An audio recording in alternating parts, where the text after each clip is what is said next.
Bonjour Assita Kanko, vous êtes femme politique belge et auteure et féministe. On va parler de votre livre qui s'appelle La deuxième moitié dans quelques instants. On voit cette une aujourd'hui de Libération, cela fait 2 ans. Ces jeunes filles écolières enlevées par Boko Haram au Nigeria, c'est le symbole finalement de la souffrance faite aux femmes. Ça fait déjà 2 ans, c'est l'un des symboles de la souffrance faite aux femmes. Ça me rappelle beaucoup Malala, c'est cette privation d'éducation et une violence juste parce que ces filles-là ont osé aller à l'école. Oui. Quelle est la solution à cette situation? Mais tout ça est un... Enfin, j'ai tweeté parfois en me posant la question de savoir si Boko Haram était plus fort que le monde. Je ne crois pas. Donc on est en train, au niveau international, de laisser cette situation pourrir depuis longtemps. On m'a parlé de Boko Haram pour la première fois il y a peut-être presque 10 ans. Quelqu'un m'en parlait à Bruxelles en disant ça va devenir un problème. On ne peut pas laisser la situation pourrir de cette manière parce que ça contamine la région, ça déstabilise. Mais qu'est-ce qu'il faut faire réellement? Il faut au niveau du Nigeria même déjà prendre cela très au sérieux. Il ne faut pas se laisser terroriser par Boko Haram. Et il faut donner un coup de main aussi à ce pays-là au niveau international pour qu'il puisse faire face. Oui, cette situation de ces femmes réduites à l'état d'esclavage sexuel, c'est une réalité. C'est une réalité non seulement au Nigeria, mais aussi chez les femmes yézidis, comme on a pu le constater, et également les petites filles qui sont obligées de se marier avant leur majorité sur le territoire européen. On en a vu pas mal aux Pays-Bas aussi. Ça, c'est une réalité. Malheureusement, partout dans le monde, les femmes sont un tout petit peu sont réduites à un état d'esclavage à des degrés divers. Oui, vous racontez dans ce livre qui s'appelle, donc je disais, La deuxième moitié, hein, publié chez Lano, en Belgique, vous racontez finalement toutes ces violences. C'est les mariages forcés, ce sont les mutilations sexuelles. Et tout ça continue aujourd'hui. Tout ça continue aujourd'hui, donc c'est la polygamie en Grande-Bretagne. Il y a ceux qui trouvent cela érotique, mais je ne pense pas du tout que ce soit comme ça que les femmes qui subissent cette situation le vivent. Donc des mariages qui sont organisés dans des communautés, dans des cercles fermés, et à la fin, il n'y a aucun droit matrimonial. Il y a juste un type qui dort de maison à maison, qui fait plein d'enfants, qui vivent sur le dos de toute la société et qui ne respecte pas les règles. Et ces femmes-là, un jour, si elles veulent partir, elles sont obligées d'aller expliquer à un barbu qu'elles ont envie de divorcer. Elles doivent expliquer pourquoi, elles doivent se justifier. Et pire encore, elles doivent payer pour cela. Et l'homme, il peut juste les répudier. Donc ça se passe sur le territoire européen, aux Pays-Bas par exemple, où il y a des fillettes qu'on ramène en Somalie ou ailleurs pour les obliger, en Éthiopie, pour les obliger à se marier avec un vieillard et on confisque les papiers, elle ne peut pas revenir. Et donc tout ça, c'est la réalité des femmes. Mais au-delà des femmes issues de l'immigration, les femmes européennes tout court, qu'elles soient issues de l'immigration ou non, parce que la femme européenne, elle me ressemble aussi.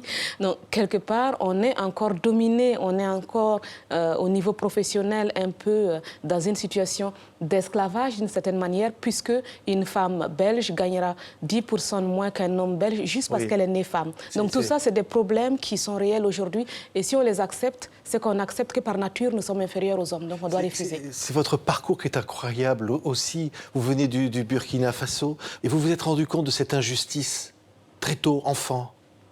En fait, j'ai grandi dans un pays pauvre, mais j'ai eu la chance de grandir au sein de la classe moyenne, c'est vrai.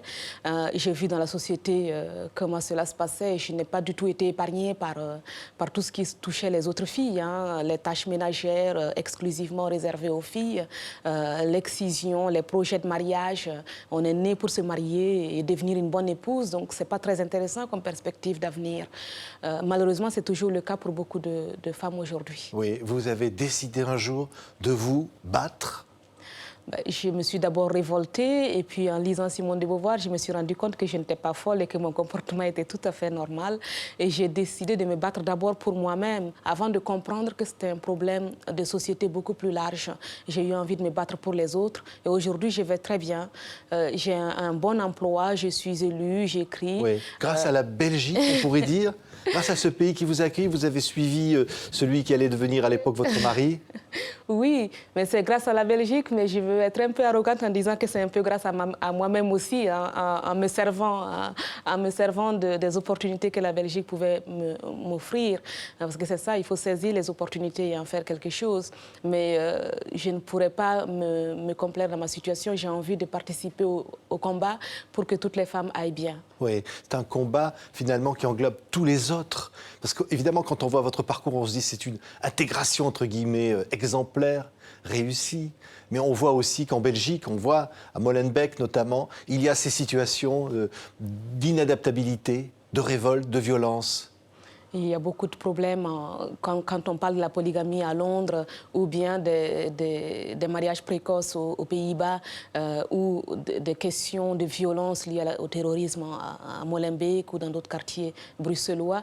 Tout ça est lié à la difficulté de l'intégration, à l'effacement des mères. Donc il y a des mères qui n'arrivent pas à exercer leur autorité parentale parce que la femme, dans ces communautés-là, dans ces religions-là, elle est tellement soumise qu'elle n'a pas son mot à dire.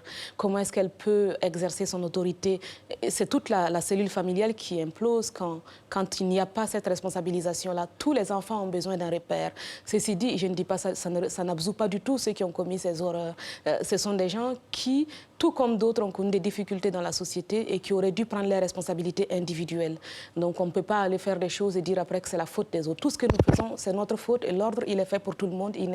C'est pas quelque chose qu'on respecte quand on a envie. Et ça, c'est un problème de société parce qu'il y a eu beaucoup d'impunité, beaucoup de laxisme, beaucoup de laisser-faire. Et pour moi, chaque individu doit être responsable de ses actes. Oui, aujourd'hui, vous êtes élu en Belgique. C'est un parcours incroyable, votre parcours.